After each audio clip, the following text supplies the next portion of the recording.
Yo, what's going on peeps, I'm Ratticuss, and today I'm going over 10 bug fixes and game improving updates I think Wildcard should implement into Ark.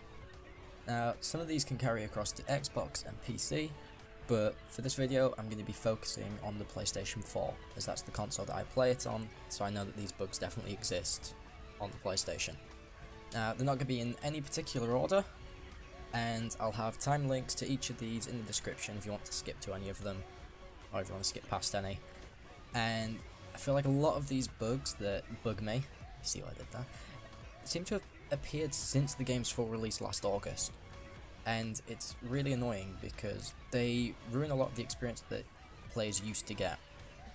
Now, Ark has always been known for its game-breaking bugs, and I feel like that's just a thing that fans are used to. We're used to the crashing, we're used to the rubber banding, we're used to babies glitching through the floor and things like that.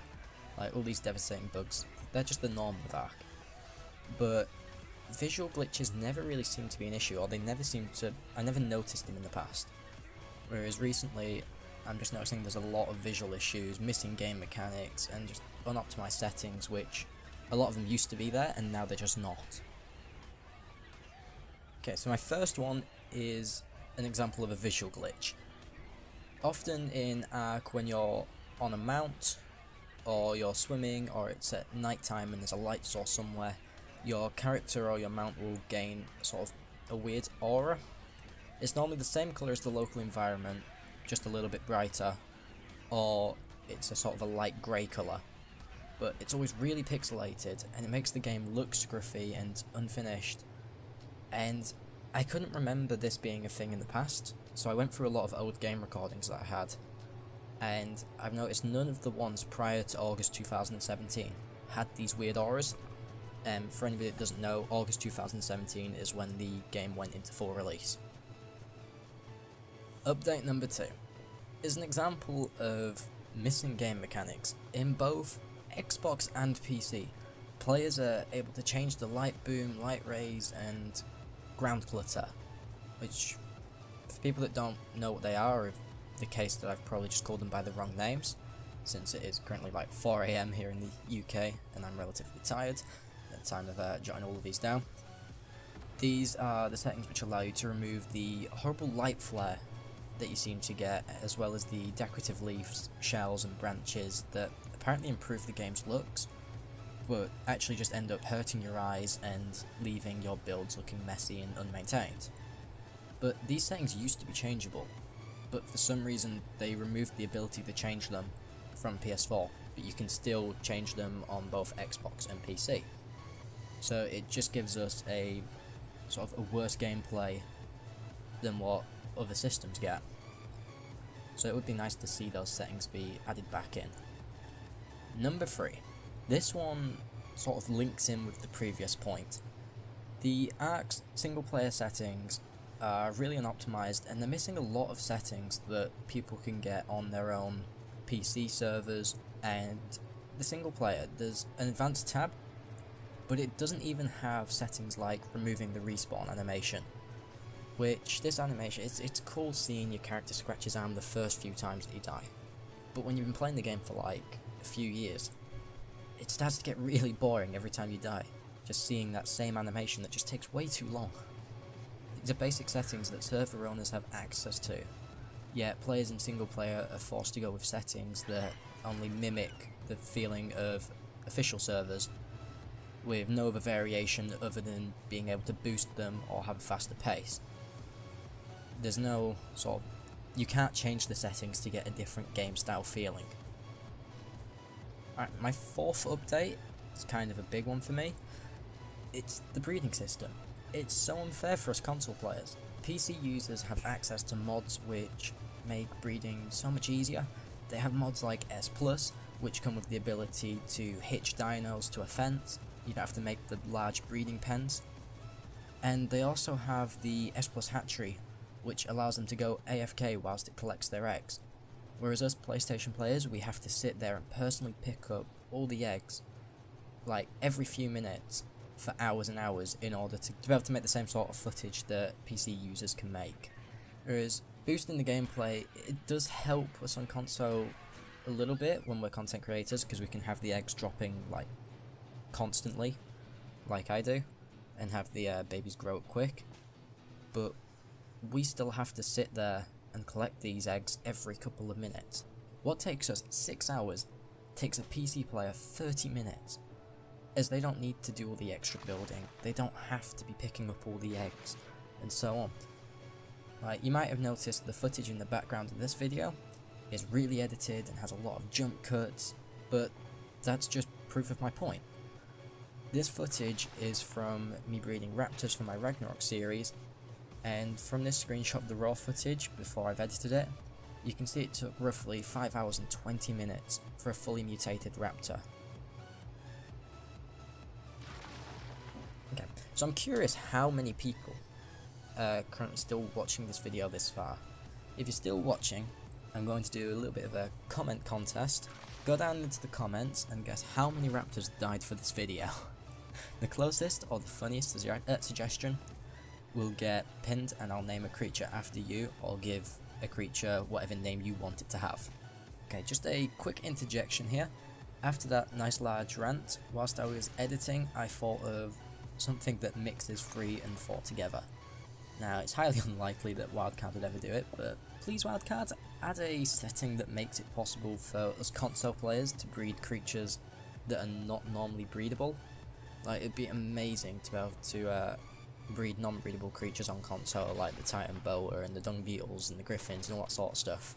It would be so cool.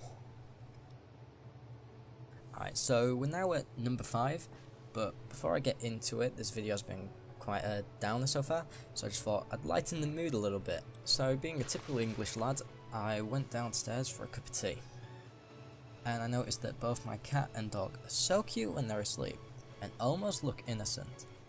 But I know, as soon as they're awake, they'll be constantly planning whatever mischief they're going to get up to next. Okay, so back to the video. Number 5. A cheat menu adding to the creative mode.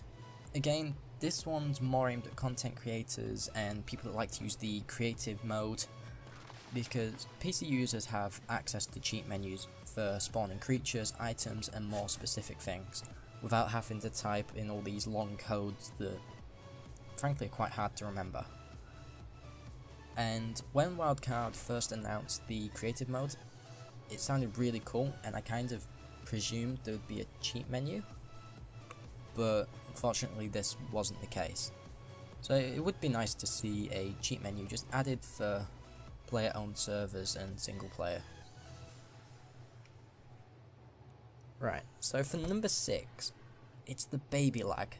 Like, seriously, why do babies lag so much in single player? I kind of get it when the baby's being born, because it's going to be starting up all these different scripts and things, and all these animations, but why does killing a baby make the game lag? Surely killing the baby should speed up the game, as it turns off the dino's living animations, the scripts for movement, stats, and so on.